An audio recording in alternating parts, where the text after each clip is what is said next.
l'éternité. Et vous avez donc déjà le titre qui est là au tableau, l'éternité. Et nous allons lire deux endroits de l'écriture.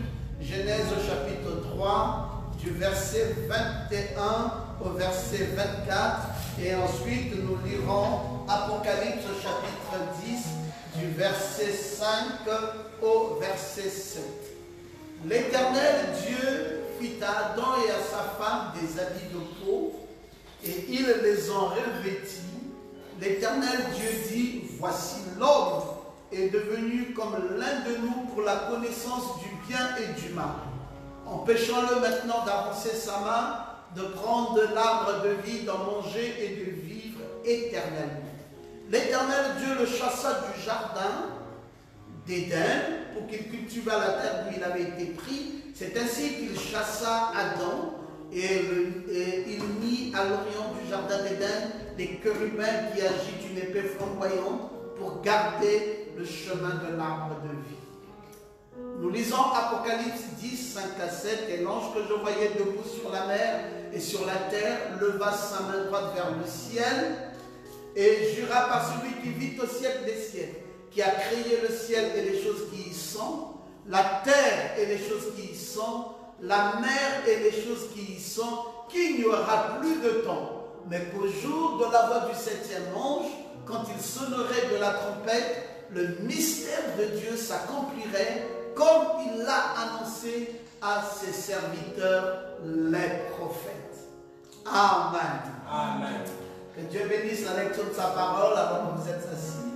Nous sommes donc en train de nous remémorer ce que nous avons étudié. Vous savez, il y a de cela plus de 4 mois ou 5 mois passés, j'avais donné un programme que nous devions suivre suivant les enseignements que nous aurons. Et il se trouve qu'aujourd'hui, c'était un programme de 4 études, et plutôt de 15 études. Et on avait commencé ce programme par l'étude par Salomon, par un souverain sacrificateur. La deuxième étude était le puzzle de l'enlèvement. La troisième étude était la construction de l'épouse par un autre Éphésien. La construction de l'épouse par un autre Éphésien. Et la cinquième étude, plutôt la quatrième étude, était les matériaux pour la construction de l'épouse. Les matériaux pour la construction de l'épouse.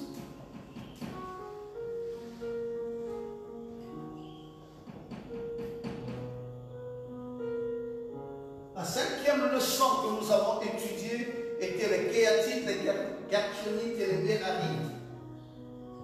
Les Kéatites, Gershonites et les Mérarites. La sixième étude était la richesse et la sagesse de Salomon.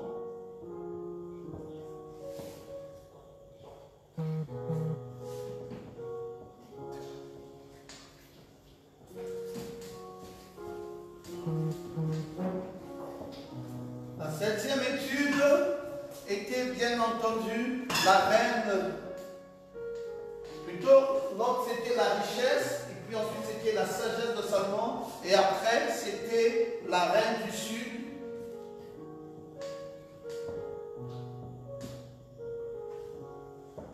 Nous avons ensuite étudié l'Armageddon.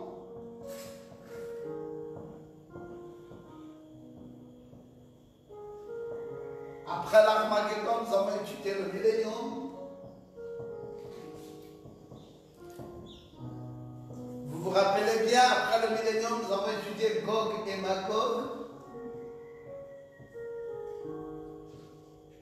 Après Gog et Magog, le jugement du trône blanc.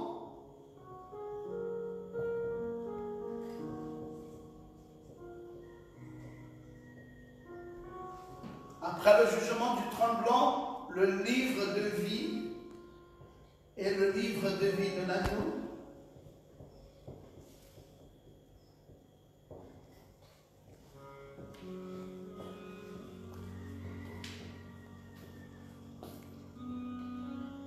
Après, nous avons étudié la Nouvelle Jérusalem.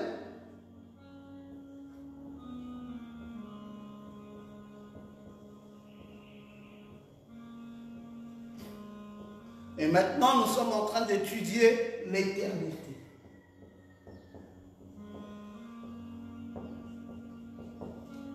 Quand nous avons étudié la richesse de Salomon, après, nous sommes venus étudier la sagesse de Salomon en 7e position.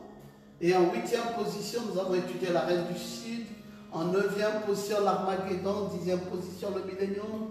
11e position, Gog et Magog. 12e position, le jugement. 13e position, le livre de vie. 14e position, la Nouvelle Jérusalem.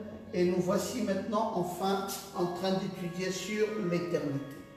Mais figurez-vous bien, pourquoi je rends grâce à Dieu, c'est parce que depuis que nous étudions ce premier chapitre, j'avais annoncé que voici le programme de tout ce qui va être étudié pendant tout ce temps-là.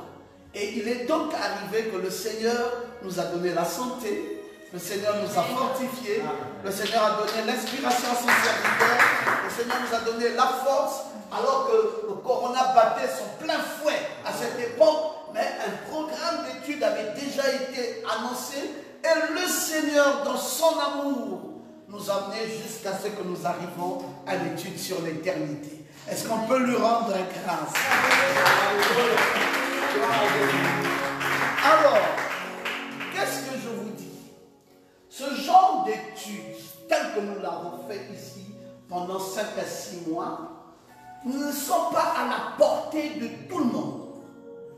Je vous ai dit, c'est de la nourriture solide, c'est de l'eschatologie, c'est quelque chose qui est très profond, très fort. Et pour avoir accès à ça et même comprendre, simplement comprendre, il faut vraiment être un astronaute. Si vous n'êtes pas un astronaute, vous ne pourrez pas comprendre tout ce que nous étudions jusque-là. Ça sera difficile parce que c'est un entendement difficile. Déjà, un dénominationnel est disqualifié d'office. Et maintenant, un croyant du message aura du mal à comprendre un sujet comme le millénium, comme Gog et Magog, comme le jugement du trône blanc, comme l'arbre de vie, et le livre de vie, la Nouvelle Jérusalem, l'éternité, la reine du Sud, l'arbre. Donc, c'est des messages compliqués à comprendre. Le Seigneur vous a fait une grâce plus que merveilleuse. Si vous pouvez comprendre ces messages, ingurgiter ces messages, prendre ces messages, les avaler entièrement, ça veut vraiment dire que vous étiez prédestinés et ça voulait aussi dire que Dieu vous avait véritablement aimé. Amen. Alors, comme nous parlons de l'éternité, nous avons commencé par vous parler d'Adam. Ce premier homme que Dieu avait créé, le verset 21 du chapitre 3 nous dit que Dieu a pris Adam, il avait déjà endormi Adam, il avait soutiré d'Adam une côte qui était Ève. Mais le verset 21 nous dit qu'il les a revêtus des habits de peau. Donc Adam et Ève sont revêtus des habits de peau. Les habits de peau ne sentent pas bon parce que c'est la peau de blaireau. Et cette peau de blaireau sent mauvais. Et Adam et Ève étaient revêtus d'habits de peau. Donc il n'y avait rien qui sentait bon en eux. C'est le même type d'habits de peau que nous avons revêtus aujourd'hui. Nous sommes habillés d'un habit de peau. Et cet habit de peau a tout ce qu'il y a comme mal. Maladie, mensonge, souffrance, douleur, calomnie, convoitise. Tout ce que vous trouverez de mal sur vous vient du vêtement de peau dans lequel vous êtes revêtus. Et l'Éternel a dit, bon, voici donc l'homme que nous avons voulu qu'il vienne sur la terre. Et là, il est déjà revêtu de la connaissance du bien et du mal. Maintenant, on va faire une chose. C'est qu'on va l'empêcher d'avancer et de prendre l'arbre de vie. Voilà la chose importante du commencement de la création. L'arbre de vie, c'était même ça déjà l'éternité. L'arbre de vie était là. L'arbre de vie était là. Et il y avait à côté l'arbre de la connaissance du bien et du mal. Les deux arbres étaient séparés comme ça et il y avait ici un Adam et une Ève. Les deux avaient accès à l'arbre de vie et l'arbre de la connaissance du bien et du mal. Et ils avaient un voisin d'à côté qui s'appelait le serpent.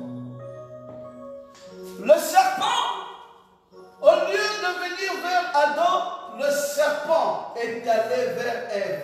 Parce que le serpent était un mâle et Ève était une femelle. Il y avait un autre mâle ici qui était Adam, mais il n'a pas composé avec Adam, il a plutôt composé avec Ève. Et en composant avec Ève, il va empêcher Ève de regarder à l'arbre de vie. Il va plutôt pousser Ève vers l'arbre de la connaissance du bien et du mal. Et Ève sera plutôt intéressée vers l'arbre de la connaissance du bien et du mal, plutôt que d'être intéressé vers l'arbre de vie. Qui fait ça? C'est le serpent. Il a quelle station? Il a la station debout.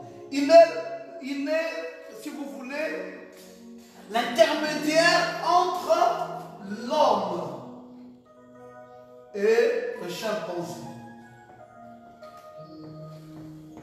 Et il est au milieu là, il est entre l'homme et le chimpanzé. Donc, il parle. Il a la station debout. Et il est un mâle. Et il s'intéresse à Ève dans ce jardin où se trouve aussi Adam. Et il voit Ève et il conduit Ève vers l'arbre de la connaissance du bien et du mal. Et du coup, Ève intéresse aussi son mari Adam. Et les deux ensemble vont dans la direction de la connaissance du bien et du mal. Et cependant, l'arbre de vie n'est pas touché. L'arbre de vie qui est au jardin d'Éden n'est pas du tout touché. Et cet arbre de vie, c'est quoi? Cet arbre de vie, c'est ça même l'éternité. Amen.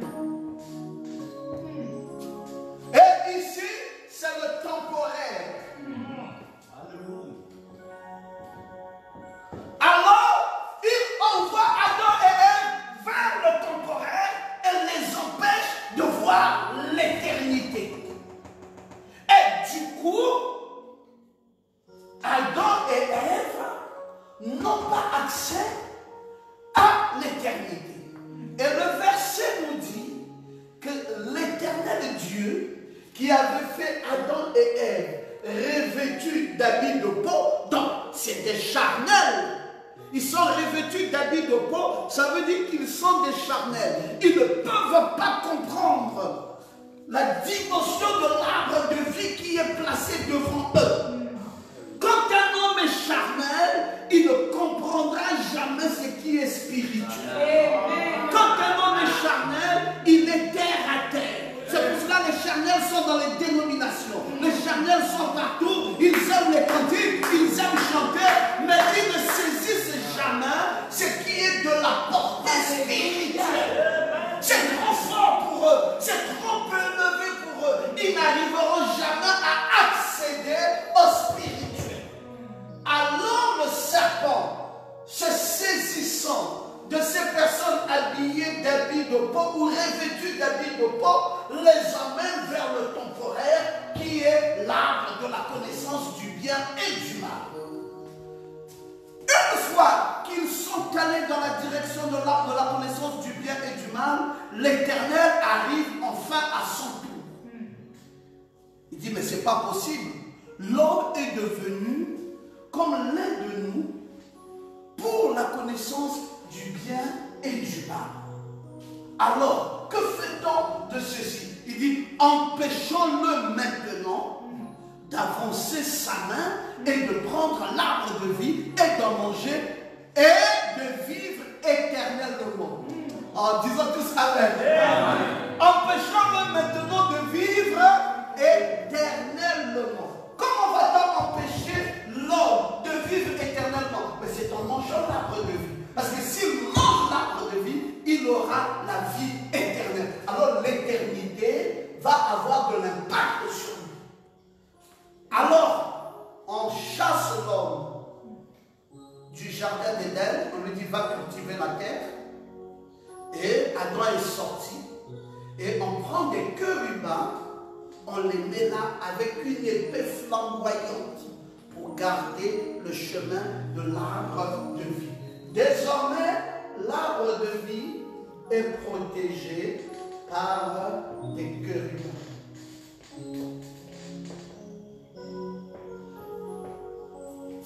Maintenant, ces chérubins ici, vous savez, dans l'ordre des anges, vous avez des archanges, vous avez des chérubins, vous avez les séraphins et vous avez les anges de type, soit déchus, soit les anges, le contraire de déchus. C'est quoi? Les anges de bénédiction, si vous voulez. Les anges de bénédiction. Et donc voici ce que vous avez. Vous avez 4 types d'anges. Vous avez les archanges, vous avez les chérubins. Les archanges ici, vous avez Michael, vous avez Gabriel, vous avez Absinthe et vous avez Lucifer. Et ce sont eux qui sont les archanges. Ils sont 4, ils gardent le trône. Et Absinthe est au sud parce que ce sont eux qui protègent le trône. Et maintenant, les chérubins, ce sont ceux qui viennent après les archanges. Or, il se trouve que celui qui a annoncé la première venue du Seigneur et celui qui a annoncé la seconde venue du Seigneur, c'est l'archange Gabriel. Et William Branham est identifié comme étant un archange, parce que c'est des anges supérieurs. Et voilà donc, c'est des anges supérieurs où William Branham, l'annonciateur de la seconde venue, est identifié comme l'archange Gabriel. Christ lui-même est identifié comme l'archange Michael. C'est pour ça qu'on parle de l'archange Michel ou de l'archange Michael. Alors les chérubins ici, c'est qui? C'est des anges qui viennent juste après le grand prophète. Alors vous avez le quintuple. vous avez le quintuple ministère. Alors, c'est au quintuple ministère d'Éphésiens 4:11 qu'il a été donné des épées. Une épée, c'est quoi? C'est la parole. Une épée à double tranchant. Il avait été donné des épées pour protéger l'arbre de vie, de manière à ce que cet arbre de vie ne soit pas touché. Mais l'arbre de vie, il y a quoi à l'intérieur? Il y a le 7e sceau. Amen. Il y a quoi à l'intérieur de l'arbre de vie? Il y a les 7 tonnerres. Amen. Il y a quoi? Il y a le livre de la rédemption. Amen. Il y a quoi? Il y a le titre de propriété incontestable. Amen. Alors vous voyez que ce qui est à l'intérieur de cet arbre de vie, les 7 tonnerres, le 7e sceau, le livre de vie de l'agneau, le livre de la rédemption, le titre de propriété incontestable. Un cœur humain ne peut pas être un pasteur dénominationnel. Parce que le pasteur dénominationnel ne connaît rien du 7e sceau. Il faudrait que ce soit un calibre. Donc il y a des ministères calibres. Et Dieu s'est choisi ces ministères calibres pour garder l'arbre de vie. Je m'étonne encore jusqu'à ce matin que quelqu'un pense avoir la vie éternelle ou avoir l'éternité en lui si un chérubin ne lui donne pas accès. Depuis la Genèse, on a pris l'éternité, on a couvert l'éternité par des chérubins qui sont le quintuple ministère d'Éphésiens 4:11. Et c'est eux qui vous prennent et qui vous amènent vers l'arbre de vie. C'est eux aussi qui peuvent vous empêcher d'avoir l'arbre de vie. Donc on ne peut pas accéder à l'éternité par une borne. Amen. Amen. Bien sûr. Il faut un quintuple ministère. C'est eux qui prennent le livre, qui le mangent, qui l'avalent. Et c'est tout comme du miel dans leur bouche et amer dans leurs entrailles. Et c'est eux à qui on dit prophétise de nouveau. Mais la prophétie là, c'est pas pour la connaissance intellectuelle. La prophétie là, c'est pour introduire dans l'épouse la vie éternelle. On introduit dans l'épouse l'éternité. Amen. Alléluia. Amen. Nous ne sommes qu'au livre de la Genèse. Oui. Vous comprenez déjà très bien que la question de l'éternité n'est pas arrivée maintenant. C'est depuis le livre de la Genèse. Amen. Mettez des chérubins et maintenant pour qu'il n'ait pas accès à cet arbre de vie. Parce que cet arbre de vie qui regorge en lui l'éternité doit être protégé par les chérubins. La deuxième catégorie d'anges dans la multiplicité d'anges. Alléluia. Amen. J'étais juste en train de vous donner une esquisse de ce qui s'est passé au commencement de tout. Parce que si vous comprenez ça, vous allez comprendre la suite sur l'éternité. L'éternité était déjà au commencement. Si Adam avait mangé l'arbre de vie, vous savez ce qui serait arrivé? Il n'y aurait pas eu des morts. Si Adam avait mangé l'arbre de vie, il n'y aurait pas eu des décès. Si Adam avait mangé l'arbre de vie, il n'y aurait pas eu des hôpitaux. Si Adam avait mangé l'arbre de vie, il n'y aurait pas eu de divorce. Si Adam avait mangé l'arbre de vie, la vie serait parfaite. Amen. Donc cette affaire, dès le commencement, il n'y aurait même pas eu de perdus. Il n'y aurait pas eu de jugement du trône blanc. On n'aurait pas besoin de tout ça. Parce que l'homme est créé à l'image et à la ressemblance de Dieu. C'est un Dieu sur la terre. Oui. Un gouverneur sur la terre. Vous ne lui reprochez pas. Il n'y a rien à lui reprocher. Il est parfait. C'est pour cela, avec l'autorité qu'il avait, il a donné des noms aux anges, il a donné des noms aux animaux, il a donné des noms à tout le monde. Il était un Dieu amateur. C'était le suppléant de Dieu. Amen. C'est comme lorsque tu es suppléant d'un député et que le député passe ministre, c'est toi qui deviens maintenant le suppléant, qui devient maintenant le député. Et c'est toi qui sièges à l'Assemblée nationale. Donc l'homme, en tant que suppléant de Dieu, c'est maintenant lui qui siégeait à l'Assemblée nationale. Parce que Dieu lui-même est allé dans son trône. Amen. Quelle gloire! Quelle bénédiction! Amen. Le serpent est venu causer du trouble à l'humanité. Le serpent est venu distraire les deux premiers êtres créés. Le serpent a empêché ces gens de manger l'arbre de vie et les a conduits vers l'arbre de la connaissance du bien et du mal. Les a conduits vers le temporel. Et ça a causé tous les dégâts que nous connaissons aujourd'hui. Ça dure combien de temps? Adam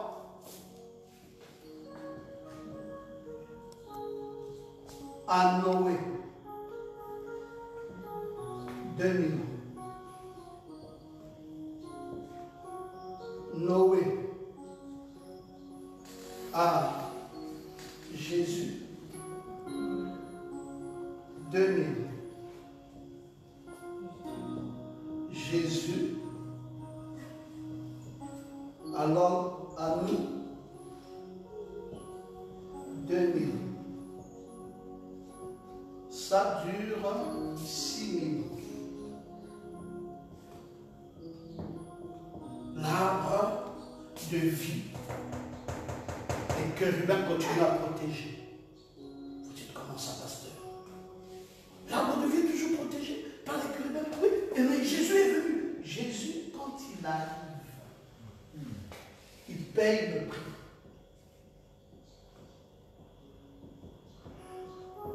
Pour que nous ayons accès.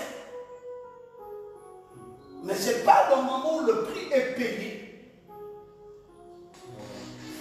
que vous avez accès. Il faut maintenant établir le reçu. Amen. Le prix est payé, mais vous n'avez pas le reçu. Alors quand le prix est payé ici, il va encore durer 2000 ans. Jusqu'à ce que William Branham arrive. Oh, dites Amen. Amen. Quand il arrive, ce 7e messager, c'est là où nous arrivons maintenant à Apocalypse 10, 5 à 7. Les deux versets que j'ai utilisés ce matin. Lisons cela. L'ange que je voyais debout sur la mer et sur la terre, levant la main droite vers le ciel, et jura par celui qui vit au siècle des siècles, qui a créé le ciel et les choses qui y sont, la terre et les choses qui y sont, la mer et les choses qui y sont, qu'il n'y aura plus de temps. Vous savez ce que ça veut dire ce texte-là? Qu'il n'y aura plus de temps. Ça veut dire qu'il vient briser le temporel pour nous amener vers l'éternité. Quand il n'y a plus de temps, ça veut dire que vous entrez dans l'éternité. Alors, l'ange jure que maintenant je relève le défi de tout le temps. Et quand il arrive, l'ange puissant lui-même, Christ, enveloppé d'une nuée, et qu'il pose le pied droit sur la main, le pied gauche sur la terre, et crie d'une voix forte qu'il n'y aura plus de temps. Et il dit qu'au jour de la voix du 7e ange, maintenant le reçu doit être établi. Amen. À la voix du 7e ange, le mystère de l'éternité sera dévoilé. Et dévoilé par qui? Dévoilé par ceux qui vont prendre le livre, le manger et vous prendre, vous donner accès. Le cœur du bas. Alléluia! C'est pour ça que je vous ai dit que c'est une nourriture qui n'est pas à la portée de tout le monde. Ce n'est pas tout prédicateur qui peut prêcher ça. Ce n'est pas tout prédicateur qui peut comprendre ça. Vous voyez, nous sommes partis de la Genèse à l'Apocalypse. Nous avons entouré toute la Bible pour arriver à l'éternité. On part de la Genèse jusqu'à l'Apocalypse. Nous entourons toute la Bible. Et c'est là où il déclare maintenant qu'il n'y a plus de temps. Il nous amène où? Dans l'éternité. Et il prend maintenant l'arbre de vie dans Quand les chérubins avaient protégé, il ouvre l'accès et maintenant chacun peut rentrer. Quelqu'un croit qu'il aura la vie éternelle parce qu'il a fait toutes les confessions. Il a pris le baptême, il a pris la première communion, il a pris et il a terminé tout, comme on appelle ça chez les catholiques, tous les sacrements. Non! La vie éternelle ne dépend pas des sacrements. Amen. Bon, quelqu'un d'autre croit qu'il aura la vie éternelle parce qu'il s'est enfermé dans une chambre et il a senti comme le froid. Il dit le Saint-Esprit est rentré en moi. Frère, ne pensez pas à un Saint-Esprit imaginaire. Amen. Le Saint-Esprit, le prophète dit, c'est comme la boussole et l'étoile polaire. Il dit, la boussole et l'étoile polaire.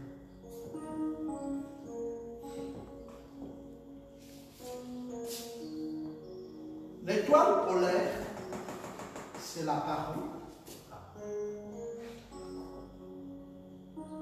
Et la boussole, c'est le Saint-Esprit.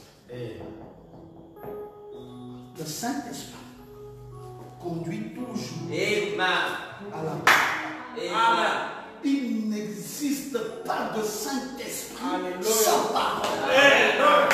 Comme il n'existe pas de boussole sans étoile polaire. S'il n'y a pas l'étoile polaire, la boussole là ne sert à rien. S'il n'y a pas la parole, le Saint-Esprit là ne sert à rien. Le Saint-Esprit là n'est pas un froid. Le Saint-Esprit là n'est pas une religion. Le Saint-Esprit n'est pas une sensation. Le Saint-Esprit n'est même pas un parler en langue. L'évidence du baptême du Saint-Esprit, c'est croire à la parole de l'homme. Pourquoi la parole de l'homme? Parce que nous arrivons à la fin des 2000 ans pour rentrer dans le 7e millénaire. Alléluia. Et c'est ça même l'évidence du Saint-Esprit. Donc vous voyez, vous avez la parole. Et c'est cette parole, quand vous la recevez, la parole de l'heure, tel que cela vous est prêché ce matin, de la Genèse à l'Apocalypse, quand vous l'avez, alors vous êtes sûr que vous avez le billet du ciel. Amen. Bon, maintenant, ce n'est pas que vous irez dans l'éternité. L'éternité est déjà entrée en vous. Donc vous êtes déjà passé, Jonas, de la mort à la vie. Et maintenant, vous avez l'éternité. C'est une éternité ambulante. C'est-à-dire que quand vous marchez, l'éternité marche avec vous. Maman Cathy, l'éternité marche avec toi. Alors, quelqu'un m'a dit, tu peux te perdre. C'est impossible de te perdre. C'est impossible. Il n'y a rien qui peut te séduire. Il n'y a rien qui peut te perdre. Il n'y a rien qui peut t'envoyer en enfer. Il n'y a rien. Je dis bien absolument rien. Alors il y a des menaces comme ça. Attention, les églises vont vous perdre. Attention, les pasteurs vont vous perdre. Ce n'est pas une affaire de pasteur. Ici, ce n'est même pas une affaire du docteur Goma. C'est une affaire de la parole. Parce qu'un ministère n'est pas attaché à l'homme. Le ministère, c'est Christ lui-même. Dans cet homme. C'est pour ça que le frère Branham parle dans le respect. Il dit, vous pouvez manquer de respecter un homme, mais respecter le ministère qui est en lui. Parce que ce ministère-là, ce n'est pas lui. Il faut savoir dissocier le ministère avec l'homme. Amen. Est-ce qu'un vrai ministère cet homme peut encore faillir? Bien sûr. Oui. Il a un vrai ministère, mais lui-même, l'homme, est un revêtement de peau. Amen. Amen. C'est pour cela qu'il faut faire la différence entre le revêtement de peau et le ministère. Le ministère n'est pas le revêtement de peau. Le ministère est enfoui dans un revêtement de peau. Et ce revêtement de peau est faillible. Mais ce ministère est infaillible. Amen. Vous pouvez suivre un homme qui a des manquements, mais qui a un vrai ministère. Amen. Les gens vont vous dire, mais c'est pas possible, vous êtes séduit. Non,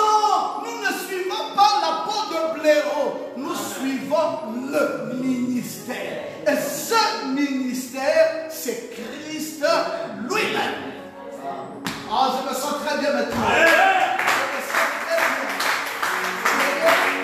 Et c'est ça, la plénitude de sa parole. C'est ça là qu'on ne peut pas enlever.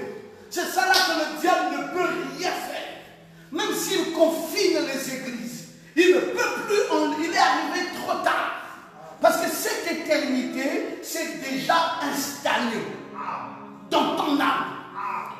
Et c'est impossible que le diable enlève ça. Vous savez, nous sommes ici maintenant dans une période de test de foi. Oh, ouvrir les églises, ne pas ouvrir les églises, ouvrir les églises, ne pas ouvrir les églises. C'est devenu comme une affaire de test de foi. Mais la vérité, c'est que les vrais élus, leurs églises n'étaient pas fermées. Amen. Amen. Parce que la véritable église est dans ton âme. Amen. La véritable église est dans ton âme. Le diable ne peut pas fermer ça. Ton âme reçoit toujours la parole. Amen. Ton âme aime toujours la parole. Amen. Ton âme jubile toujours devant la parole. Amen. Oh, j'aime ça, mes amis. Y a-t-il quelqu'un capable de dire Amen? Amen. Alors, dans le message, les 10 vierges. C'est ça que je vous montrais là. J'étais simplement en train de vous montrer le décor de l'éternité. Maintenant, on commence le message lui-même. C'est comme si c'était l'entrée en matière. Hein, parfois, vous ne mangez pas si vous n'avez pas pris d'abord l'hors d'œuvre. C'était hors l'hors d'œuvre. Maintenant, commençons le repas lui-même. Les 10 vierges. Paragraphe 318. Le prophète de Dieu dit: un temps viendra où l'Église commencera à se refroidir. Combien parmi vous avez remarqué ce refroidissement de l'Église de ces dernières années? C'est sûr que vous l'avez remarqué. Mais l'Église se refroidit. Où va-t-elle? Le prophète de Dieu dit: c'est Laodicée. Nous reprendrons cela ce soir. Et nous présenterons l'ange de l'église de Laodicée. Nous montrerons ces choses afin que vous puissiez les voir. Voir son message et ce qu'il sera. Voir comment la fin de l'âge de l'église de Laodicée. La fin de l'âge de l'église de Laodicée. Chevauchant ou chevauche et s'étend jusque dans l'éternité. Maintenant, revenons sur ce tableau magnifique que nous connaissons et que nous utilisons presque dans chaque année. Parce que c'est ici que la Odyssée nous est présentée. Le prophète de Dieu dit: nous allons vous montrer comment l'église de ces dernières années est rentrée dans son refroidissement. Et vous allez voir comment la fin de l'âge de l'église de Laodicée, qui chevauche et s'étend jusque dans l'éternité. Ça veut dire que quand Laodicée prend fin, maintenant, ce qui vient ensuite, c'est l'éternité.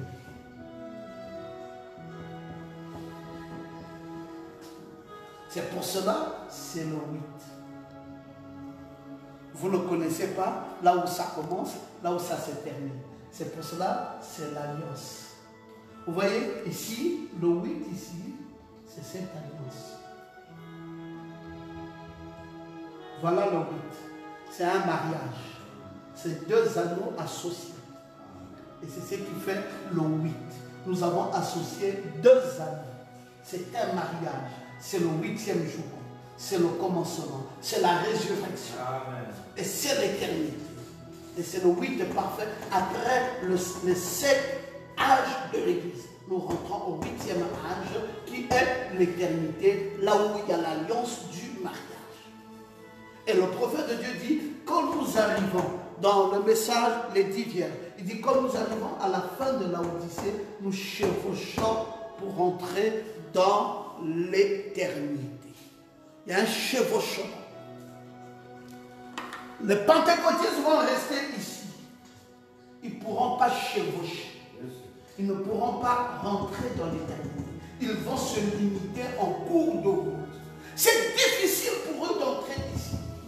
Frère, vous êtes maintenant habitués à ça. Rentrer dans l'éternité, là, ce n'est pas à la portée de tout le monde. Ce n'est pas n'importe qui peut chevaucher, quitter l'Odyssée, chevaucher pour rentrer dans l'éternité. C'est quelque chose de très lourd, c'est du solide. Parce que là, c'est protégé par des chérubins et c'est l'arbre de vie que même Adam, le premier homme craignait, n'a pas pu avoir accès.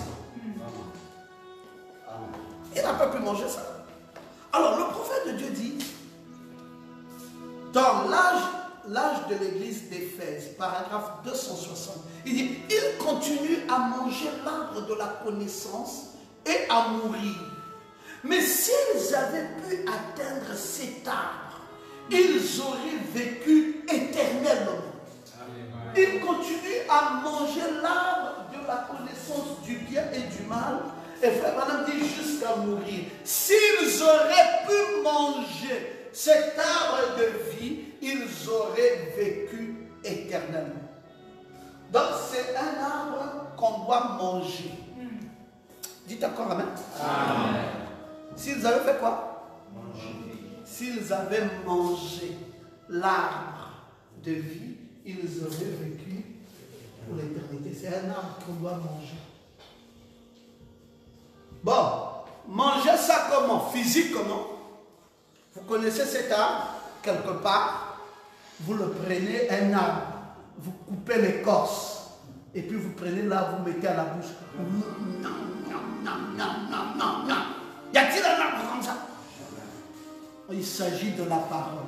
Amen. C'est pour cela qu'il faut manger la parole. La parole est une nourriture. C'est ce que Jésus a dit. L'homme ne mangera pas que de pain, ne se nourrira pas que de pain, mais de toute parole qui sort de la bouche de Dieu. Donc, même Jésus a enseigné qu'il n'y a pas que le pain que l'on mange, il y a aussi une autre nourriture qui s'appelle la parole. On mange la parole. Et quand c'est scellé du 7e jour, vous mangez ça, vous mangez l'arbre de vie. Et vous avez la vie éternelle. Nous sommes au paragraphe 260 de l'âge de l'église d'Éphèse. Maintenant donc, au lieu qu'un ange soit placé pour éloigner les hommes de cet arbre, il y en a qui ont été suscités pour les conduire vers cet arbre. Dites Amen. Amen. Au lieu qu'un ange, parce que c'est un ange, soit placé pour éloigner, parce que c'était les chérubins, placés pour éloigner les gens de cet arbre, le prophète Branham dit qu'il y a d'autres anges qui ont été suscités pour les conduire vers cet arbre. La grâce de Dieu pour nous dans cet âge, c'est d'avoir des vrais chérubins qui nous conduisent vers cet arbre. Amen. C'est tout. Il faut ces anges qui nous amènent vers cet arbre. Il faut ces chérubins, il faut ces ministères authentiques et vrais qui nous amènent vers cet arbre. Ce n'est pas la blague. J'ai besoin d'un vrai et authentique ministère qui m'amène à l'éternité. Et quand vous arrivez là, frère, vous pouvez même demander de mourir. Amen. La mort ne doit plus vous effrayer. Alléluia. Tu peux mourir n'importe quand. Tu rentres. Alléluia. Tu deviens comme notre frère Justin, que nous sommes allés voir à l'hôpital général. Frère Justin était très malade, en train de mourir. J'arrive vers frère Justin. Je dis, frère Justin, comment tu te sens? Il dit, pasteur, très bien. Amen. Je lui dis, tu n'as pas peur de mourir? Il dit, oh, pasteur, peur de mourir avec la parole que j'ai reçue. Il dit, j'ai plutôt besoin de mourir. Je dis, frère, je savais, tu m'effraies, tu es trop fort.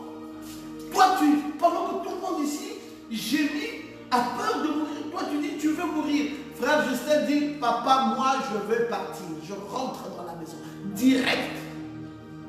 Et quand il me disait ça, dans les heures qui ont suivi sa déclaration, Justin s'était tranquille comme ça. J'ai dit à sa femme, j'ai dit non, ton mari avait fait une expérience authentique avec Dieu. Arrête de pleurer. Ce monsieur est rentré droit dans la maison. Alléluia. C'est important de comprendre qu'il y a des anges qui ont été suscités pour vous conduire vers cet arbre. Et frère Branham dit, les anges des églises. Les anges des églises, c'est qui? C'est les prédicateurs. Il dit, ces anges qui vous conduisent vers cet arbre sont les anges des églises. C'est pour tous. Ils ramènent les hommes au nom de Jésus-Christ, qui est l'arbre de vie qui se tient dans le paradis de Dieu.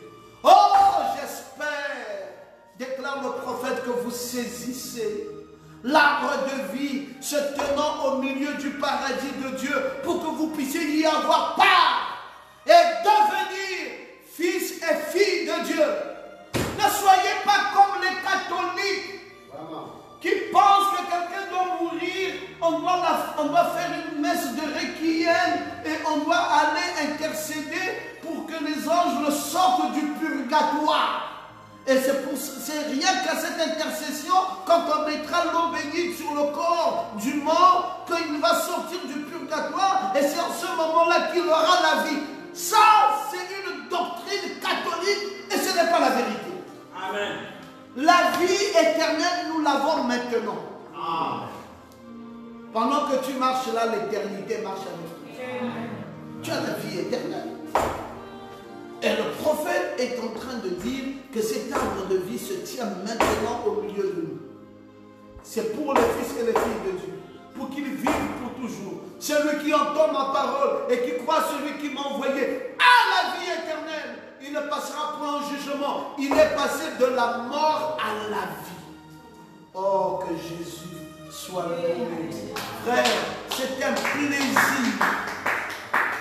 Quand vous connaissez la parole, c'est un plaisir. Dans la restitution de l'arbre de l'épouse, nous sommes au paragraphe 257. Le prophète de Dieu dit, il était cet arbre de vie, loin duquel l'ange avait gardé Adam et Ève, par des chérubins protecteurs qui les gardaient loin de cet arbre. Maintenant, les mêmes chérubins essaient de les y ramener. Les chérubins du temps d'Adam protégeaient l'arbre de vie, mais les chérubins de ce temps de la fin amènent les hommes à l'arbre de vie. Parce que vous devez accéder à ça. C'est comme dans les temps du souverain sacrificateur Aaron. Rentrer dans le lieu très saint était la mort. Mais aujourd'hui, ne pas y entrer, c'est la mort. Parce qu'il faut entrer maintenant. Amen. Donc vous voyez, les dispensations changent. Nous ne sommes plus dans les dispensations adamiques où les chérubins protégeaient l'arbre de vie. Nous sommes dans la dispensation de ces temps de la fin où l'arbre de vie, les chérubins vous amènent vers l'arbre de vie. Vous avez accès. En effet, un chemin a été frayé pour eux. Vous voyez, mais les humains le rejettent. Ils rejettent ça. Pourquoi ils rejettent? Parce que c'est trop difficile pour eux. Ils disent non, nous on veut pas ces chérubins qui nous amènent à l'arbre de vie. Vous voulez quoi? Ils disent non, on veut la bande. Vous voulez quoi? Ils disent non, on veut la bande, on veut pas des chérubins. Non, non, non, non, qui nous ramènent à l'arbre de vie, nous voulons la bande. Bon, c'est au choix. C'est au choix. Et il y a un prophète qui tranche. Chacun doit savoir ce qu'il veut. Amen. Amen. Amen. Chacun a fait le choix. Il y en a qui ont fait le choix de la dénomination. Il y en a qui ont fait le choix d'être protestant. Il y en a qui ont fait le choix d'être catholique. Il y en a qui ont fait le choix du message de l'heure. Il y en a qui ont fait le choix du positionnement dans le Canaan. C'est au choix. On ne peut pas en vouloir qui que ce soit. Parce que c'est une affaire qui est au choix. Ça dépend de comment Dieu te l'a révélé. Amen.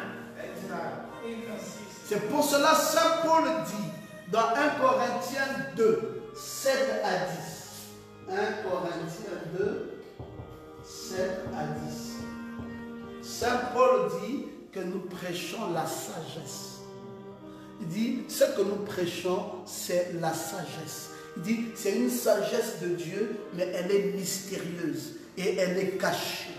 Avant les siècles. Et elle avait été prédestinée pour notre gloire. Nous prêchons la sagesse mystérieuse. Mystérieuse. Voilà ce que nous prêchons. Une sagesse mystérieuse, cachée, que Dieu, avant les siècles, avait prédestinée pour notre gloire. Vous voulez la suite? Paul dit, sagesse qu'aucun des chefs de ce siècle n'a connue. Ce n'est pas à leur portée. Même les chefs de ce siècle ne connaissent pas cette sagesse que nous prêchons. S'ils auraient connu ça, ils n'auraient pas crucifié le Seigneur de gloire. Mais comme il est écrit, ce sont les choses, Aimé Franklin, que l'œil n'a pas vues. Amandoma suit ça. Les choses que l'oreille n'a pas entendues. Les choses qui ne sont même pas montées dans le cœur de l'homme. Les choses que Dieu a préparées d'avance pour ceux qui l'aiment. Amen. Quand c'est pour toi, dis Amen. Amen. Ne discute pas ta foi avec quelqu'un. Ne discute pas ta croyance avec quelqu'un. Ne discute pas ton approche de la révélation avec quelqu'un. Ce sont les choses que l'œil n'a point vues, que les oreilles n'ont point entendues, qui ne sont même pas montées dans le cœur de l'homme, mais les choses que Dieu a réservées pour ceux qui l'aiment. Amen. Bon, moi, je sais que Dieu m'aime. Comment je sais que Dieu m'aime? Je sais que Dieu m'aime parce qu'il m'a révélé le message. C'est pas tout. Je sais aussi que Dieu m'aime parce qu'il m'a donné un vrai auxiliaire de Malachie 4. Je sais que Dieu m'aime parce qu'il me donne accès à l'arbre de vie. Je sais que Dieu m'aime parce qu'il installe l'éternité en moi. C'est quelque chose de magnifique. Dieu n'a pas donné ça à tout le monde. Il a dit qu'il a préparé ces choses-là pour ceux qui l'aiment. Quand tu aimes réellement Dieu, il t'a préparé ça. Quand tu n'aimes pas Dieu, non, tu n'as pas accès. L'œil ne peut pas voir. Les oreilles ne peuvent pas entendre. Oui, donc c'est vraiment avec modestie que nous abordons un tel sujet en étant conscients de nos limites. La notion d'éternité échappe à plus d'une personne. Parce que, pourquoi ils ne comprennent pas l'éternité? C'est parce que nous vivons dans le temps. Amen. Eh oui. Eh oui. Comment peux-tu comprendre l'éternité quand tu vis dans le temps? Regardez les cheveux qui étaient blancs deviennent gris. Tu vis dans le temps. Le corps qui était debout se courbe. Tu vis dans le temps. Les yeux qui voyaient bien, voient flou. Tu vis dans le temps. Jour après jour, tu t'affaiblis. Jour après jour, les maladies rentrent. Jour après jour, la vieillesse s'installe. Jour après jour. Pourquoi? Parce que nous vivons dans le temps. Bon, comment voudriez-vous amener des gens qui vivent dans le temps à saisir l'éternité? Vraiment. Ils ont des problèmes. Il y en a qui pensent que l'éternité, là, c'est un quartier, comme peut-être un tout. Et le jour où tu vas mourir, Miséricorde. tu vas aller là-bas dans ce quartier. Et c'est là-bas, dans ce quartier-là, où tous les éternels vivent. Et tu vas retrouver les autres éternels qui sont comme toi. Et vous allez vivre dans le quartier de l'éternité. Il y en a qui croient comme ça. Mais il ne faut pas les en vouloir. Ils n'ont pas tort. Parce que c'est difficile pour eux de croire que pendant que je suis en train de vivre maintenant ici, et qu'on me dise que je suis éternel. D'ailleurs, ils vont vous dire, si tu lui dis que tu es éternel, ils vont vous dire, bah, attends, on va voir le jour où tu vas mourir. Et ils vont venir vers ton cadavre. Ils vont dire, voici l'homme qui disait qu'il était éternel. Voici l'homme. Donc, vous voyez, ils ont oublié que l'homme est tripartite. Et quand nous parlons de l'éternité, nous ne parlons pas de ce corps. Amen. Ce corps physique, c'est un revêtement de peau. Amen. Ce corps physique n'a rien à voir. C'est la maison pestiférée du diable. Amen. Quand nous parlons de l'éternité, nous parlons de l'âme. C'est ton âme qui est ta double personne et qui est d'ailleurs ta vraie personne. C'est elle qui est éternelle. Amen. Donc quand cette charpente va mourir, que quelqu'un ne vienne pas se moquer pour dire voici quelqu'un qui disait qu'il était éternel, le voici encore dans un cercueil. Mais il ne comprend pas que quand tu disais que tu étais éternel, tu ne parlais pas de ton corps. Oui. La parole est difficile, hein? C'est pour cela que ce n'est pas par l'intelligence que nous pouvons saisir, mais par l'Esprit de Dieu qui habite en nous. En nous qui? Nous qui sommes nés de nouveau. Parce que nous pouvons distinguer l'éternité intemporelle et l'éternité dans le temps qui ne s'arrête jamais. Il y a deux types d'éternité. L'éternité intemporelle. Intemporelle veut dire hors du temps. Amen. Et l'éternité dans le temps. Une éternité. Une éternité intemporelle. Et une éternité dans le temps.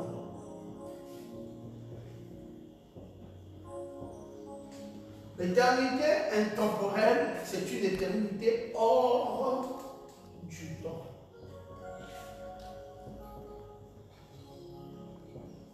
Et il y a une autre éternité qui est une éternité dans le temps. Voici comment s'applique l'éternité.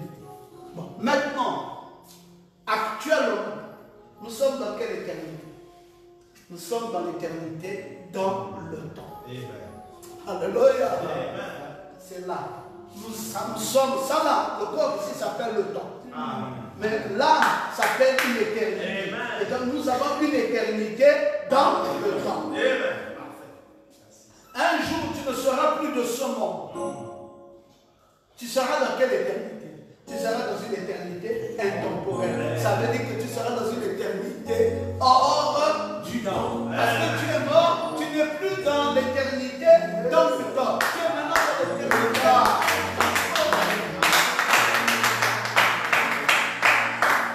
Alors beaucoup croient facilement à l'éternité intemporelle. Mais ils croient difficilement à l'éternité dans le temps. Parce qu'ils n'arrivent pas à composer le temps et l'éternité. Alors comment composer ça? Cette composition du temps et de l'éternité, ça crée des problèmes de compréhension. Et ils veulent une éternité intemporelle. Donc quelqu'un devient éternel seulement quand il meurt. C'est là on dit son âme repose en paix. Mais son âme ne repose pas en paix pendant qu'il est mort. Son âme là reposait déjà en paix même quand il vivait. Amen. Amen. Amen. Son âme ne repose pas en paix maintenant là. Son âme est en paix même quand il vivait là. Son âme était en paix. Amen. Parce que l'âme là avait déjà reçu l'éternité. Non, il ne peut pas se perdre. Tu ne peux pas dire non, toi là, tu vas te perdre, attention. Il n'y a pas de mise en garde. Moi, je suis dans une éternité qui vit dans le temps. Oui. Gloire à Jésus. Bon, maintenant, je suis en train d'aller doucement avec vous ce matin. Je suis en train d'aller doucement, mais je suis maintenant dans l'éternité, dans le temps. Allons-y un peu dans Genèse 1:1. Genèse 1:1. Que dit Genèse 1:1? On nous parle de la création de l'espace. Au commencement, Dieu créa les cieux et la terre. Vous voyez, au commencement. Pourquoi l'écriture commence par le temps? Quand on dit au commencement, ça veut dire que nous commençons par le temps. Dieu, qui est l'éternité, créa. Donc, au commencement là, nous sommes dans une éternité dans le temps. Qu'est-ce qui se passe? C'est la création de l'espace. C'est la création de la terre. C'est la création du temps. Et la création du temps est simultanée. Donc vous avez la création de l'espace, la création de la terre et du temps. Et toutes ces créations-là, terre, espace et temps, c'est une création simultanée. Dieu est en train de créer la terre. C'est quoi encore la terre? Tu simplement dans tes regards, la terre, c'est là où tu marches. Non. Dieu est poussière. Amen. Et tu retourneras à la poussière. Donc la terre là, c'est déjà ton corps. C'est là. Donc ton corps, le temps et l'espace est une création simultanée dans Genèse 1:1. Amen. Avant le commencement, il n'y a pas de création. Donc, le temps est dépendant de l'espace et de la matière.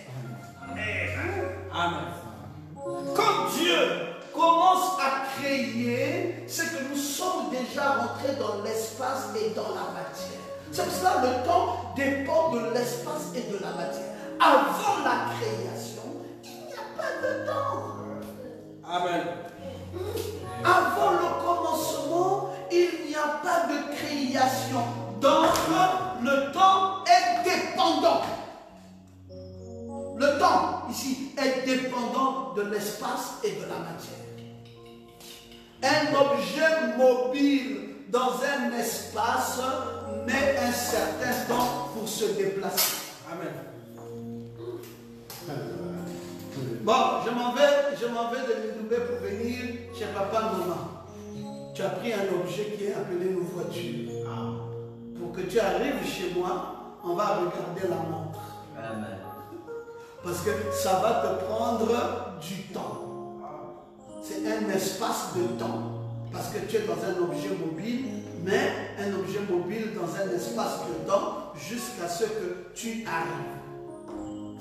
C'est pour cela que vous allez voir que dans le temps ici, l'univers est en mouvement. Bien sûr. Ouais. Amen. Oui. Frère, si tu vis ici et que tu ne te mets pas en mouvement, tu seras pauvre. Amen. Merci. Oh, je suis dans le temps. Le temps ici veut dire que frère, tu dois rentrer en mouvement. Oui, merci. Parce que dans le temps, il y a l'espace, il y a le temps et la terre. Ces créations sont simultanées. Amen. Donc tu ne peux pas dire que tu es dans le temps et tu dors. Tu es paresseux. Amen. Le temps que Dieu t'a donné ici, c'est pour que tu bouges. Amen. Pas que tu boudes, mais que tu bouges. Amen. Parce que tu es dans le temps. Ne boude pas, bouge plutôt. Amen. Amen. Parce que le temps t'amène dans un mouvement. Oui, monsieur. Tu travailles. Nous travaillons encore pendant que nous sommes dans le temps. Amen. Alléluia. Nous sommes en mouvement pendant que nous sommes dans le temps. Oui. Je dois me marier parce que je suis dans le temps. Oui, monsieur. Je dois bouger. Je dois chercher un travail parce que je suis dans le temps. Amen. Parce que le temps, tu dois grandir. Amen. Dans le temps, tu grandis. Amen. On te voit grandir dans le temps. Tu étais petit ici, tu es devenu là, et tu es là, et tu es là. Parce que tu es dans le temps. Il ne faut pas confondre les choses. Oh frère, bon, nous de toute façon, nous sommes déjà dans l'éternité, alors je n'ai plus d'efforts à fournir. On te dit que notre éternité, c'est une éternité dans le temps. Ce n'est pas une éternité. C'est une éternité dans le temps. Alléluia. Tu dois saisir que le temps ici c'est pour que tu sois en mouvement. Amen. Tu deviens un objet mobile dans un espace et tu mets un certain temps pour te déplacer. C'est pourquoi tout est en mouvement dans l'univers, tout bouge. Il y a des avions qui décollent, et tout, il y a des avions qui atterrissent. Oui, il y a des coronas qui augmentent, il y a des coronas qui descendent. C'est des mouvements. Le corona est monté, le corona est descendu. C'est pourquoi tout ça? C'est pour nous montrer que nous sommes dans le temps. Tout bouge. Tout est en mouvement. Est-ce que vous vous sentez bien? Amen. Bon, nous avançons. Parce qu'il faudrait qu'on enseigne l'épouse. Quand nous arrivons en Genèse 1, 14, alors les astres commencent.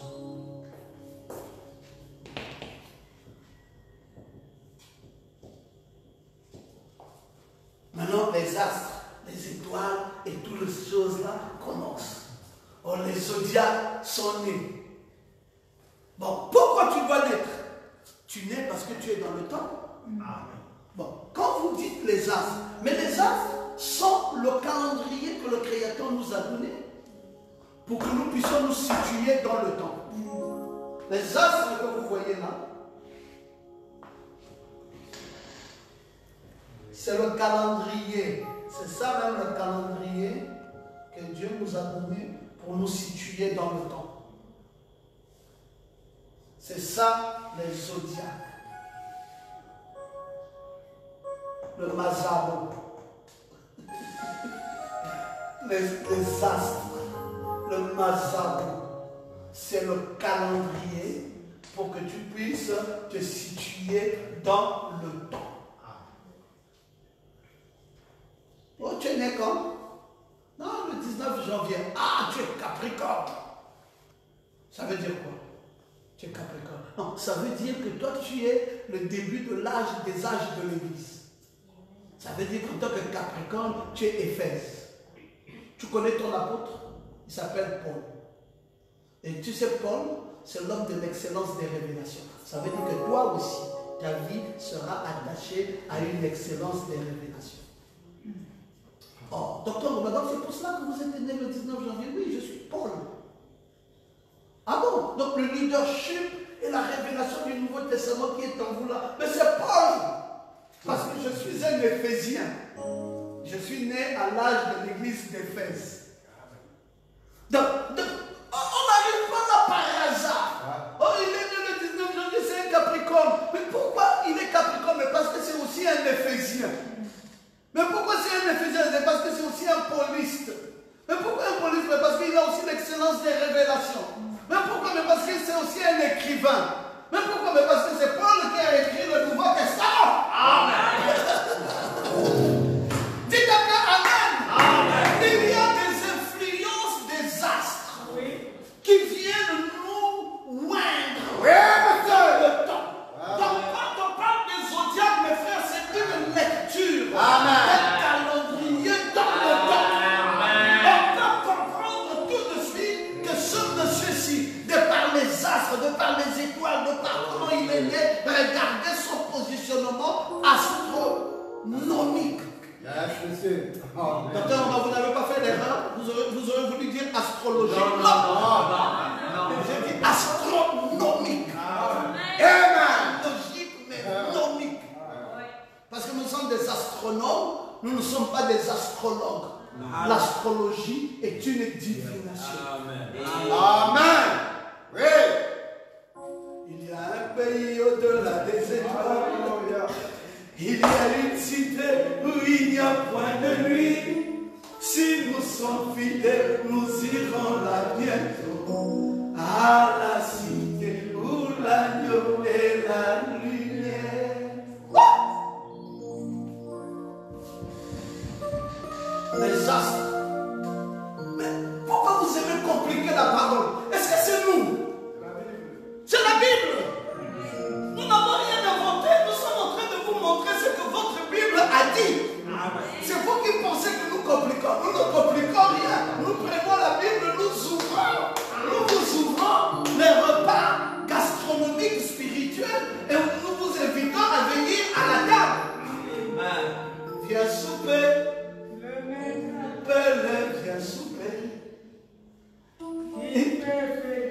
à la table tout le temps.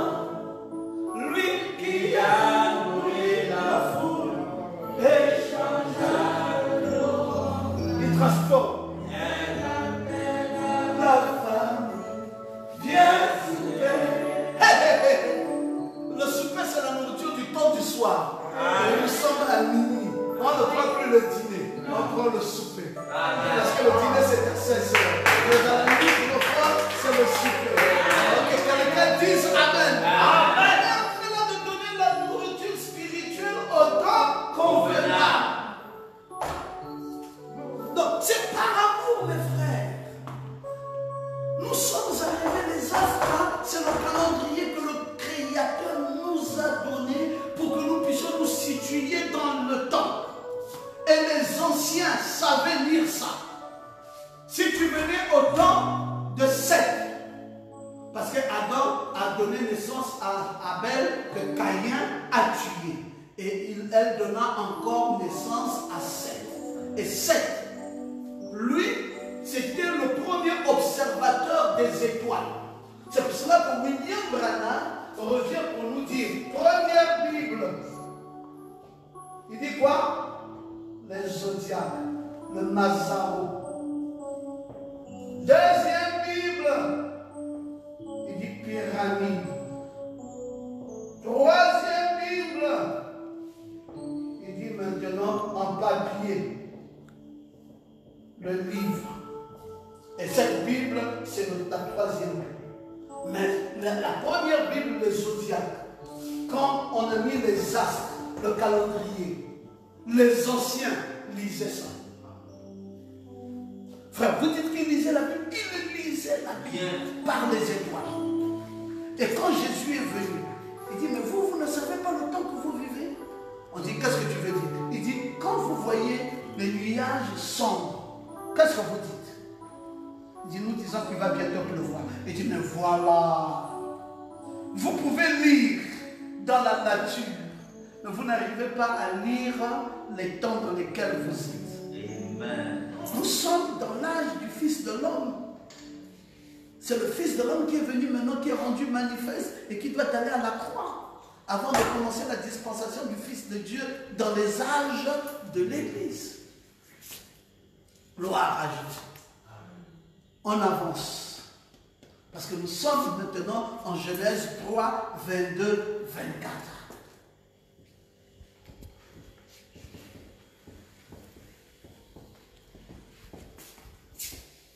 Oh docteur, Dieu ne voulait pas que l'homme vive éternellement dans un état de péché. Et c'est par amour pour nous qu'il a empêché nos parents de manger l'arbre de vie. Car il avait en vue quelque chose de meilleur. Alléluia. Vous voyez, parfois, il y a des gens qu'on a privé la gloire à cause de toi. Oh, ton père, il avait vécu, il avait construit combien de maisons? Non, ne comptez pas mon père, comptez-moi. J'en ai construit combien? Ses enfants en ont construit combien? Parce que Dieu, il travaille toujours dans l'esprit de la perfection. Il a toujours en vue quelque chose de meilleur. C'est pour cela, si Saint Paul arrive maintenant là, qu'est-ce qu'il va faire? Vous croyez qu'il va prêcher? Il va s'asseoir. Si Paul arrive, il va s'asseoir et je dois lui enseigner la parole. Et quand je vais commencer à décortiquer la parole, Paul va dire, mais docteur Pierron, mais c'est pas possible. Comment vous comprenez ces choses-là? Je vais lui dire, mais Dieu avait en vue quelque chose de meilleur qu'il n'a pas permis que vous parveniez à la perfection sans nous. C'est toujours une vision lointaine. Dieu était futuriste. Amen. Dieu voit toujours le futur. C'est pour cela, mes frères, si vous voulez marcher avec un visionnaire, vous marcherez avec quelqu'un qui est futuriste. Pendant que nous sommes ici, il y a des gens qui savent, qui ont déjà projeté. Vous dites qu'il y a le corona, mais nous, dans le corona, nous sommes déjà en train de construire la route de l'église. Amen. Oh. Et quand on va dire ouverture des églises, on roule avec nos voitures pour entrer dans nos églises. Mais vous dites, mais quand est-ce que la route là a été construite? Mais il y avait un visionnaire, il y avait un futuriste, il y avait quelqu'un qui avait projeté. Oh, le corona nous a rétrogradé. Le corona ne rétrograde que celui qui est rétrogradable. Le corona ne peut pas rétrograder un vrai fils de Dieu. Amen. Oui. Parce que son âme ne peut pas être rétrogradée. Amen. Amen. Son âme aime la parole. Son âme aime le ministère. Son âme est réelle. J'aime que quelqu'un dise Amen. Amen. Glory to God. Dieu ne voulait donc pas que l'homme vive éternellement dans un état de péché. Quand ils sont allés prendre l'arbre de la connaissance du bien et du mal, et ils veulent encore venir prendre ici, il dit quoi? Tu veux vivre éternellement dans le péché? Il dit, Kérubin, protégé. Est-ce que vous vous souvenez maintenant? Pourquoi Dieu a protégé? Il dit, je ne veux pas que l'homme soit comme l'un de nous. Protéger ça. Parce qu'ils veulent vivre à la fois dans le péché et à la fois dans l'éternité. Je refuse. Je mettrai 3 étapes de la grâce. Moi-même, je sais ce que j'ai prévu. On va évoluer. Quand dans les 2000 ans ici, là, vont arriver, je vais envoyer Luther. Justification. Je vais envoyer Wesley. Sanctification. Je vais envoyer Élie. Baptême du Saint-Esprit. Et je vais envoyer Docteur Pierron Goma. Le Saint-Esprit lui-même. Alléluia. Et alors, c'est ici que va arriver l'adoption. Amen. Dans le quintuple ministère arrivera l'adoption. Alors, ça ne sera plus la manne, mais ça sera le blé du pays. Ah, je ne sais pas si vous aimez ça. De la façon que moi je ressens ça. Frère Becky, je ressens ça comme une vie. C'est comme si Dieu avait dormi avec moi et tous les jours il me dit ce que je dois dire. J'ai comme l'impression que Dieu a fait de moi son meilleur ami. Et il me souffle ses secrets. Ah, que Jésus soit loué. Alors Dieu avait en vue quelque chose de meilleur. Il ne pouvait pas permettre que ces gens-là arrivent là. Il a dit non, le péché est ici. J'ai mis une barrière. Les chérubins, protégez-moi cet arbre de vie. Et maintenant, je vais préparer un plan. Qu'ils pêchent d'abord, qu'ils pêchent. Ils ont commencé à pêcher. Et arrivé Luther. Il dit, arrête. Maintenant, on change de dimension. Il dit, le juste vivra par la foi. Amen. Alléluia. Amen. Après, il met encore ça plus corsé. La sanctification sur laquelle personne ne verra le Seigneur. Il ajoute encore plus corsé encore. Le baptême du Saint-Esprit. Après, on a dit, bon Seigneur, maintenant nous avons tout ça. Il dit, c'est pas fini. Il y a la 4e dimension. Je dois vous amener maintenant à l'adoption, qui constitue la 4e lumière. Et il nous amène. On dit, mais frère Branham n'est plus là. Il dit, j'ai les auxiliaires. Amen. Ce sont les chérubins qui vous amèneront à l'arbre de vie. On dit, mais non, mais ramenons frère Branham. Oh Dieu, ramenons frère Branham. Il dit, oh, vous ramenez frère Branham comment? Le message est là. Mangez ça. Il s'agit de l'arbre de vie. C'est quelque chose qui se mange. Ce n'est pas quelque chose qui se personnalise dans un individu. C'est quelque chose qui est déjà donné en forme de message. C'est l'arbre de vie, c'est le message. Maintenant, il faut manger. Manger. C'est là plus une histoire, vous mettez là, vous simplement. Non. Manger. L'arbre de vie. Parce que Dieu avait en vue quelque chose de meilleur. Qu'est-ce que nous pouvons encore dire? Vous comprenez maintenant que c'est par amour pour nous. Il fallait d'abord que le problème du péché soit réglé par la mort de Christ, frère Judas. Comment le problème du péché est arrivé, on n'a pas réglé le problème et vous voulez l'arbre de vie. Il dit, je dois mettre un homme ici.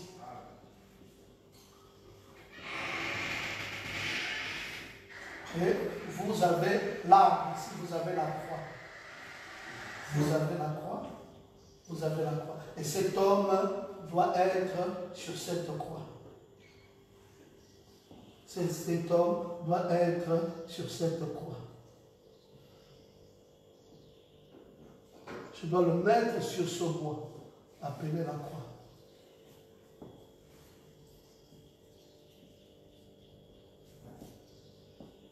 Voilà. La croix de Golgotha. Jésus doit être là. Quand je vais régler le problème du péché avec le Goël, le parent rédempteur, maintenant je vais vous basculer à la vie éternelle. Je ne peux pas commencer par dire à ces gens-là qui sont allés manger l'arbre de la connaissance du bien et du mal, d'aller directement manger l'arbre de vie. Ils doivent d'abord passer par l'œuvre de la croix. Donc le problème du péché doit d'abord être réglé par la mort de Christ. Amen. Parce que le problème du péché n'est pas réglé par tes efforts, mon frère. Je suis désolé. Le problème du péché, c'est parce que Christ est mort avec toi. Il a pris sur lui tes péchés. Et il a pris sa sainteté, il a croisé. Il a pris sur lui ta pauvreté. Et il a pris sa richesse, il a croisé. Oh, c'est magnifique. Maintenant, nous sommes déjà partis là-bas. Nous avançons dans Exode 3, 13 à 14.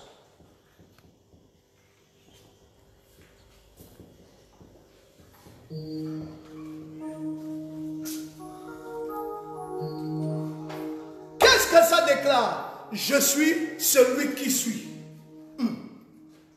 C'est le nom par lequel Dieu révèle sa nature éternelle. Je suis celui qui suis. Il est éternellement présent. Il n'a ni passé, il n'a ni futur.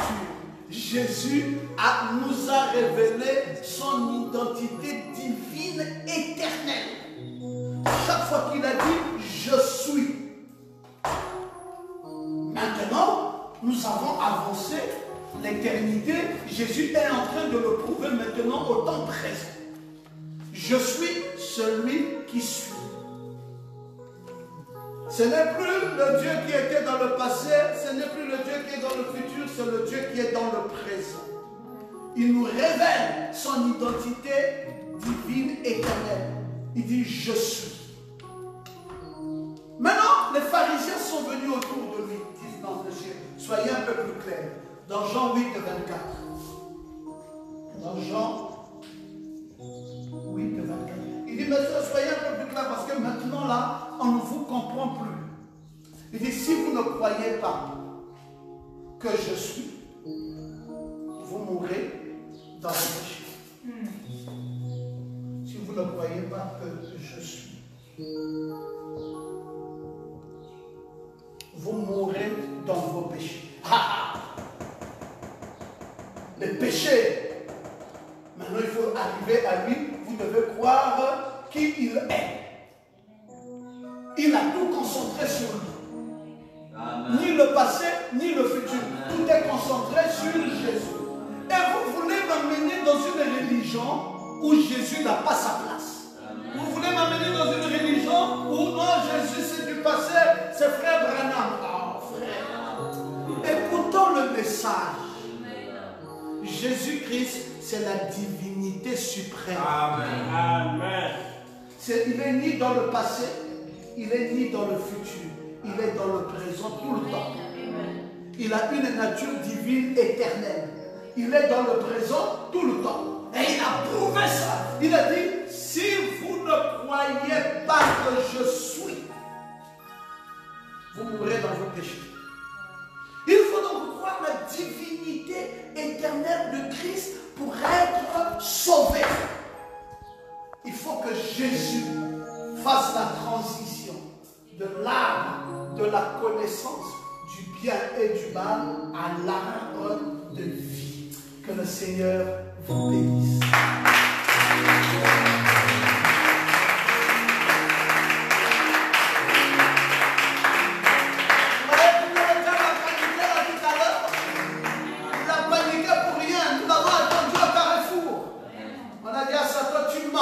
On va faire cette vidéo, on va passer parfaitement. Tu as menti. Il y a un pays au-delà des étoiles. Il y a une cité où il n'y a point de nuit. Si nous sommes fidèles, nous irons là bientôt. À la cité où l'agneau est là. Dans cette cité où l'agneau est la lumière, cette cité où il n'y a point de nuit. Oh, j'aime au palais là-haut et libérer les soucis. Je m'en irai où l'agneau est la lumière. Oh, dans cette cité où l'agneau est la lumière, cette cité où il n'y a point de nuit. Oh, j'ai un beau palais là-haut et libérer les soucis. Je m'en irai où l'agneau est la lumière. Ici nous sommes éclairés, mais nous savons que ce soleil qui luit sur nous maintenant se changera en nuage quand nous irons. Amen. À la cité où l'agneau est la lumière. Dans cette cité où l'agneau est la lumière. Cette cité où il n'y a point de nuit. Oh, j'ai un beau palais là-haut et libérer les soucis. Je m'en irai où l'agneau est la lumière. Oh, dans cette cité où l'agneau est la lumière. Cette cité où il n'y a point de nuit. Oh, j'ai un beau palais là-haut et libérer les soucis. Je m'en irai où l'agneau est la lumière. Un beau matin, quand tout sera fini, nous allons inviter Frère Zida à venir faire la prière.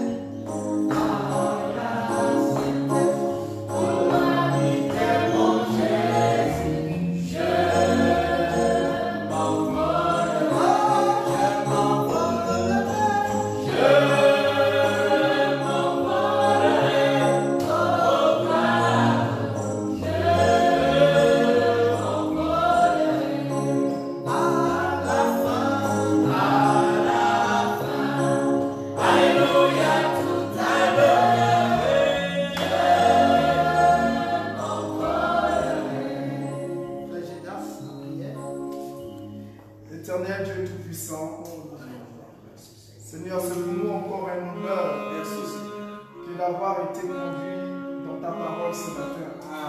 Autrefois, nous disions avoir été conduits dans ta maison, mais certainement nous avons une compréhension limitée, car nous avons pensé que ta maison pouvait être un bâtiment. Mais ce matin, Seigneur, réellement nous avons été dans ta maison, car ta maison, c'est la parole. C'est là, Seigneur, nous voulons te dire merci. Merci. Nous voulons te dire béni soit ton nom. Nous voulons exalter ton nom.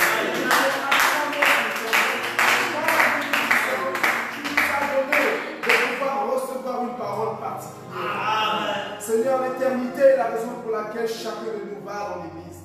L'éternité est la raison pour laquelle nous te suivons, Seigneur. Et malheureusement, il y a certains d'entre nous qui ne la connaîtront pas parce que nous t'avons adoré du mauvais côté. C'est vrai, Dieu Tout-Puissant, par ton amour et par ta grâce, tu nous donnes la révélation de qu'est-ce qu'est l'éternité et comment nous devons la recevoir, comment nous devons suivre cette éternité. Nous voulons te dire merci, Seigneur.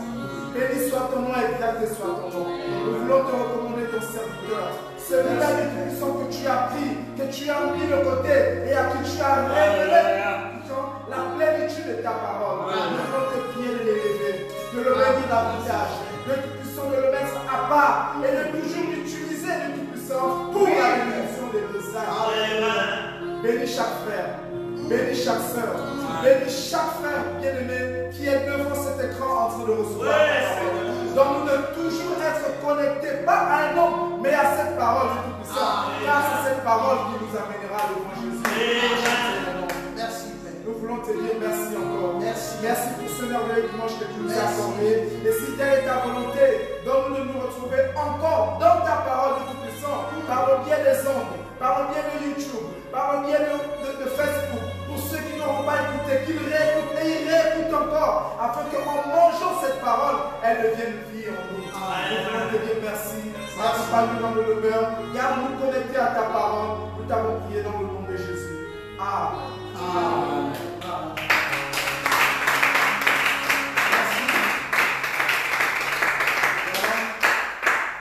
Prendre nos dîmes et nos offrandes, que Jésus soit béni. Matin de la